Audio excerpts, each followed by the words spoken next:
because we're very official. You ready? Here we go. Yeah. My friends, we're here today with Janet Carpenter, president now of the Greater Las Vegas Association of Realtors. I have known Janet since 2011, and I was thinking about this today, Janet. It was like we were in the midst of the crash, and I changed brokers, and I came over to one of the offices that Janet was a broker at, and it was the first time I got to meet Janet. And what I learned from Janet was she introduced me to the Greater Las Vegas Association of Realtor leadership program locally. And I was telling her this earlier, I have been doing tons of stuff in the community for a lot of time, a lot of giving, a lot of community stuff. But what I realized was in my profession, I wasn't giving in any way. And so Janet had told me about this program, and it was such an eye-opening experience. And I guess they had just started a program a week ago, the Greater Las Vegas Association of Realtors class of 2019, which is very cool because it's really, really a great program. Did you speak to them today? I did, yes. What did you speak to them about? About my journey through leadership at the association, and I also, then Wendy DeVecchio, the CEO, and I kind of tag teamed each other talking about committees, how to get on committees, which committees, that sort of thing. I should have just come to that meeting. You should have. We could have been through earlier. That's what we were just talking about, what we're going to talk about today. Okay, well, this is important. This is important stuff, so hopefully the more people that hear it, the better. After graduating the local program, Janet told me about the state leadership program, and that was really, really valuable as well. But through all of this leadership training, what I discovered the most was all these positions, the president of the Greater Las Vegas Association of Realtors, all the chair people that hold positions, all the committees, everybody are volunteers. Nobody gets paid.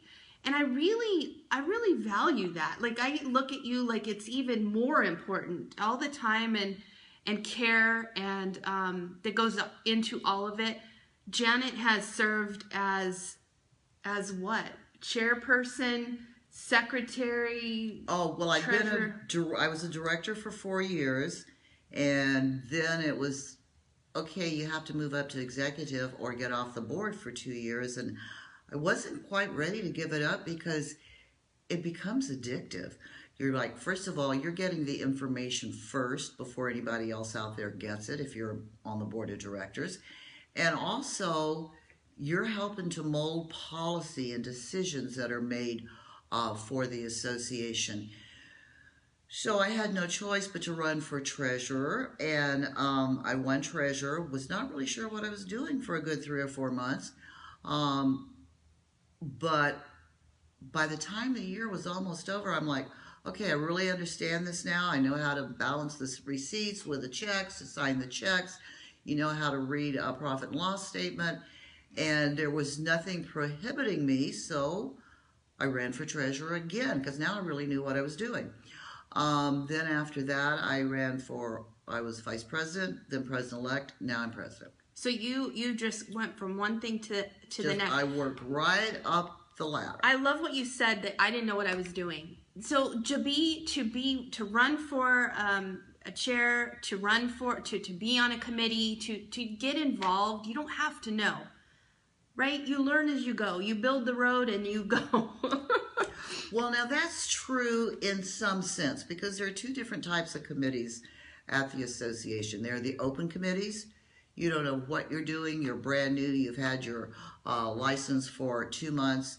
You can show up at the open committees. You can learn. You can find a committee that maybe interests you. Maybe you're interested in giving back to the community and then you want to join community outreach. Or maybe you're really interested in politics and you want to join political affairs. And those you just show up to. Now, then there's also the appointed committees, such as grievance committee, professional standards, forms. Those are appointed by the president. And here's the thing about those.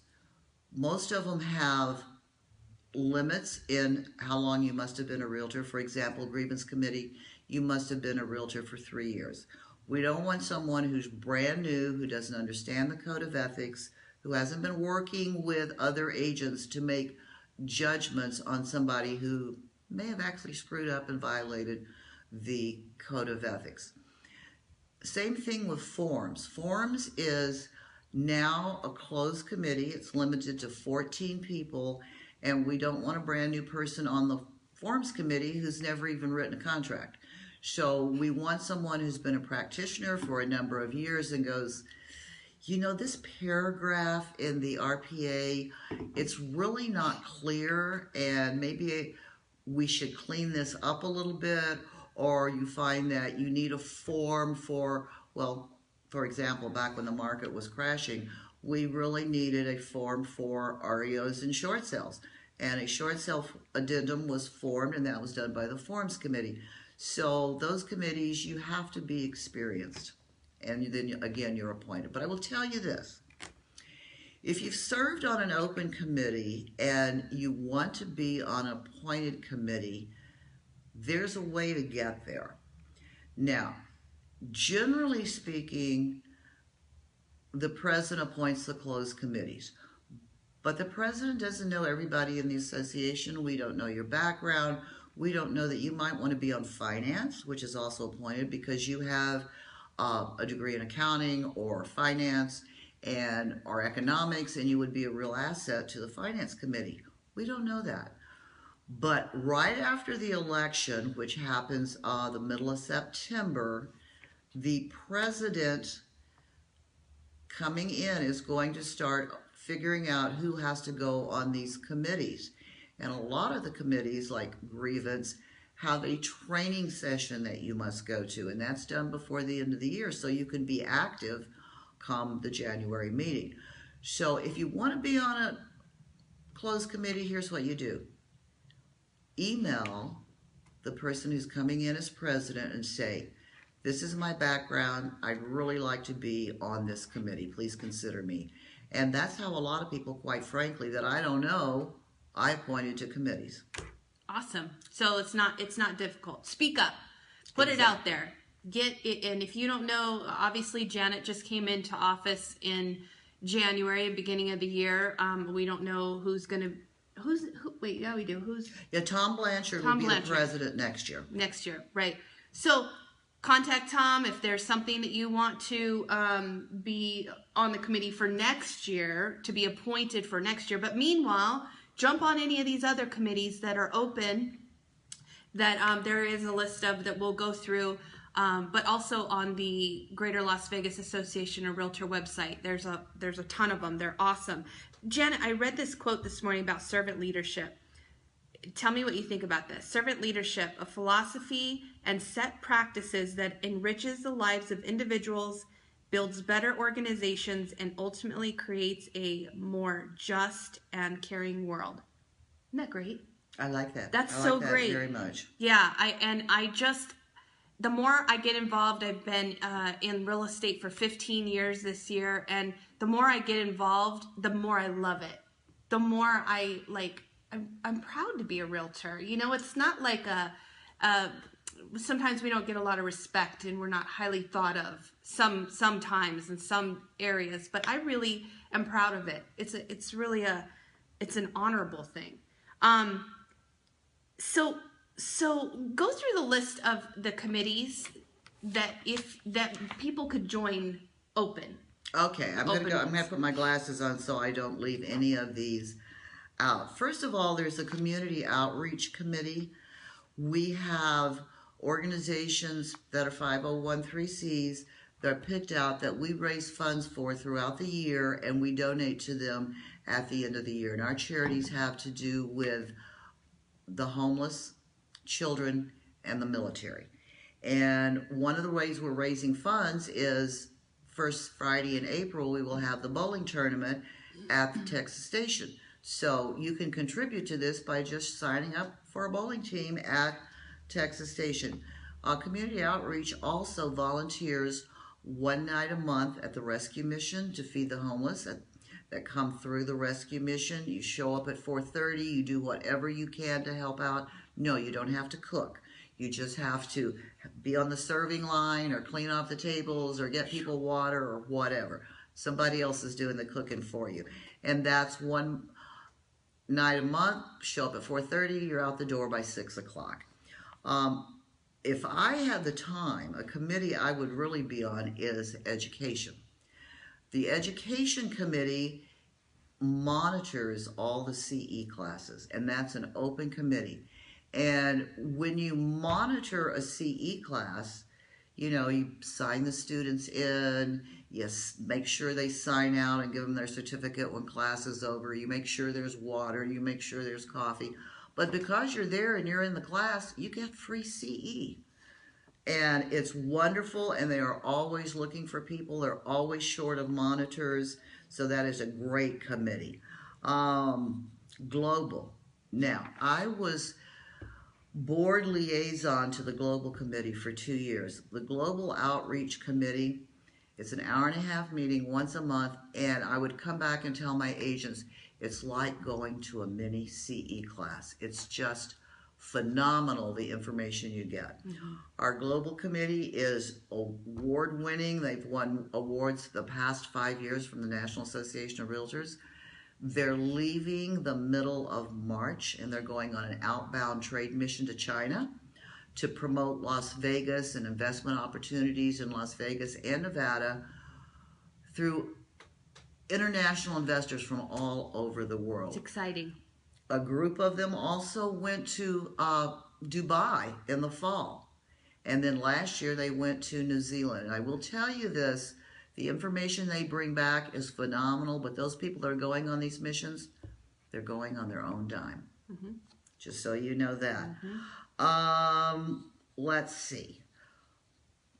Political affairs.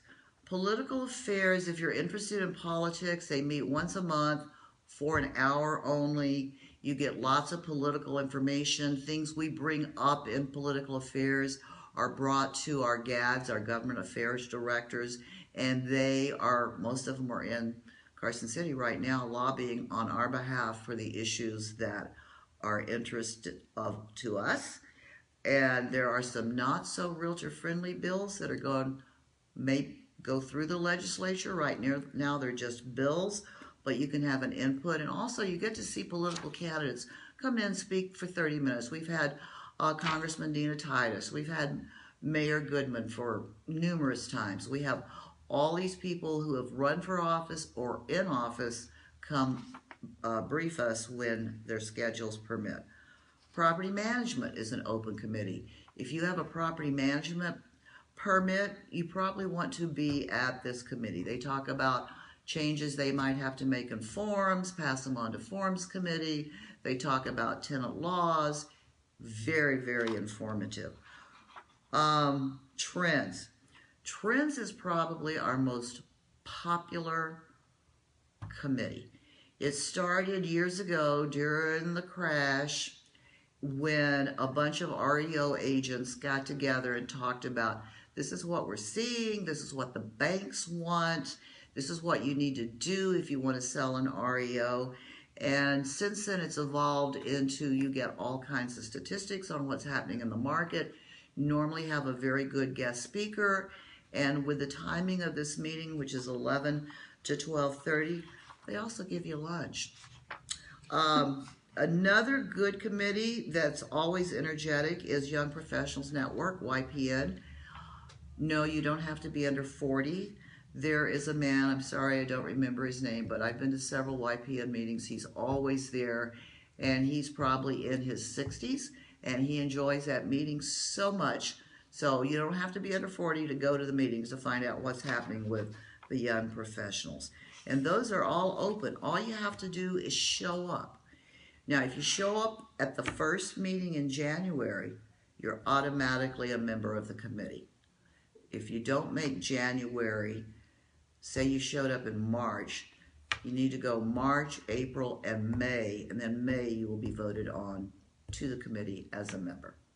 They're awesome. I've been a part of the community outreach and political affairs and global committee over the years, and and YPN. I mean, they're all trends. I mean, there's so much good information, and like I said, just check them out, see which one is a fit for you.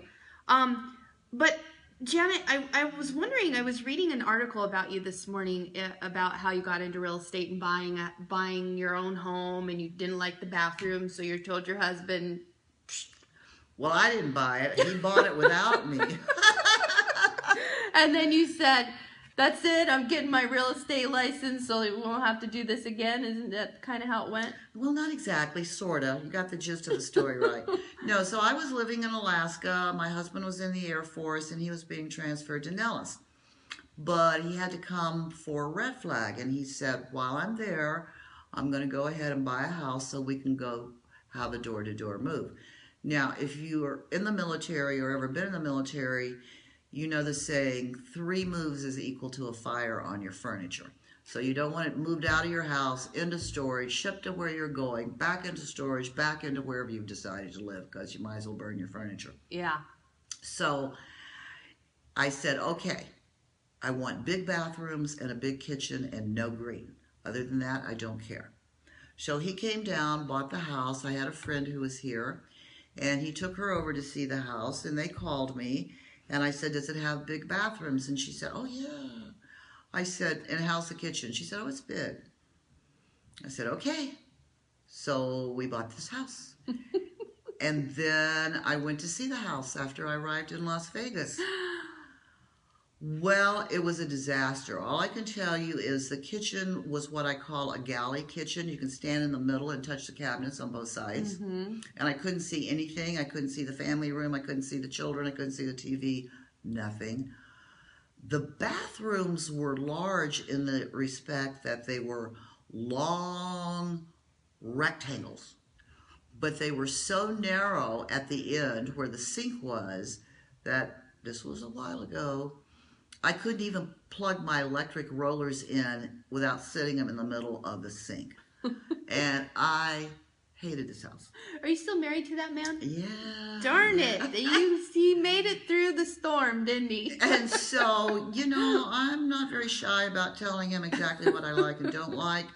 And so one day he came home early, which in itself was a miracle, and he said, quote, I am sick of listening to you bitch about this house. There's unquote. I'm never buying another house. I've signed you up for real estate school, and you're going. You're buying all the houses from now on. And I said, no, I'm not. I have no desire to be in real estate. I'm not going. He said, you're going because I already paid for it. So You were a teacher, right? I was a teacher, but I came to Las Vegas thinking I'll sub because I had little kids. Well, I was used to making big bucks as a substitute teacher in Alaska. And I came down here and sub pay would not even pay for daycare for 2 kids. So I went, I'm not going to pay to work. So anyway, so I decided, all right, I'll go to real estate school. Well, because the only thing I really knew was Janet, sign right here and don't forget to date. So I went to real estate school, and then I thought, yeah, might as well take the test. So I took the test, and when I took the test, I will tell you, you went into a high school gym with every major company in the city standing out front of the gym, passing out number 2 pencils because you had to fill in the little bubbles on the computer sheet. That's how long ago it was. It was a while ago. But anyway, so I passed the test, and I thought, oh. And I had a friend who was a realtor, and I talked to her, and she said, you know, real estate is a really nice part-time job. Well, she lied. It's not a part-time job. It's not. And so that's how, and so I chatted with her. I went and chatted with her broker, and That's all she wrote. I went to work. Went to work. What do you think, in what way has servant leadership changed you, Janet? I mean, it's not, obviously being a teacher, you're a caring, loving, nurturing person. Servant leadership is somebody that likes to give to start with. How do you... Well, first of all, personally, I feel anything's better than staying home and making beds and mopping floors. But you get back a whole lot more than you give. The information you get, one broker could never provide you. Mm-hmm. But I think even more important with this being involved is the networking opportunities. Now, I've seen it all in real estate. When I first started in real estate, interest rates were 17%. Mm-hmm. And then I've seen the bust that we had, you know, after the boom in 05, 06, and it went down from there. But the networking opportunity to talk to other people, and it's really true. I've done it, and I've had other people do it. When the market gets good again, and you're now in a multiple offer situation, and I know the person because I've served with them on several committees, or we volunteered together at the rescue mission. Yeah. They know me, they trust me, and even though my offer might not be as good as someone else's offer, and I've had people tell me this, I took your offer because I knew I could work with you, and I talked my sellers into it. So the networking is just phenomenal. Absolutely. I agree. Yeah. Knowing I trust you, I know you're going to get it done. I know your word at least. Yes. No matter what. And that's absolutely true. And I've had actually other agents say to me, why would I want to get to know other realtors? They don't understand that concept. Like when you actually have a rapport with others, that we can get so much more done together. So I love that. Servant leadership, guys, there's so many opportunities to serve in our association locally, on the state level, on the national level, even in your trade, whatever it is that you do in your profession. If you're not in real estate, there are ways to serve in lots of associations, I'm sure. Get involved in the community. That basically is what we wanted to talk about today, servant leadership and the way that contribution can look different. It doesn't have to be that you just go down into the rescue mission and feed the homeless. It can be serving on a committee that makes a difference in your profession. Janet, you've seen over the years, I mean, being on the chair positions for so long, it takes a long time to get things moving, to get things in place, to get things established. How long did that building take to get us moved to this new beautiful building? That was years in the progress. Oh, that started, I think, at the beginning of Haiti Kasama's presidency, and Haiti was followed by Keith Lynham, who was followed by Dave Tina the Younger. Well, I think maybe Dave Sr. might have been in there somewhere. I can't remember. It's been a lot of years. And probably then 5 Keith, more and years then or more. Dave Jr., and then Chris Bishop, and then we finally moved in near the end of Chris Bishop's term, which was last year. So 5, 6, 7, 8 years. I mean, it takes time to get things into place, and you were a part of that after all these years in some capacity on the board. Anyway, guys, get involved. If there is a committee that you want to be appointed for, have a look on the Greater Las Vegas Association of Realtor website. All of them are. What is your passion? What are you good at? Like Janet had said, are you good at finances? Maybe there's a committee that you would be good on. Email her now, and we'll connect you with the right person, or contact me, and I'll connect you with the right person. There's a lot of ways to give, and it's. I'm really proud to be a member of this association. It's really awesome. Going to Keith Lynham's installment for the Nevada, what are they calling it now? Nevada Realtors. Nevada Realtor, president of the Nevada Realtors. Mm-hmm. It was just great to see just everybody that contributes, and again, the networking, and that we know each other to get things done for our clients. It was just really awesome. Anyway, servant leadership, it's amazing. I'm a better leader. I'm a better person because of it. There's leadership programs within the association, locally and on the state level, and there's lots of ways to get involved, guys. Jump in there, contact Janet, contact me. We'll give you some guidance on how to get there. Have an awesome day, guys. Bye. Thank you.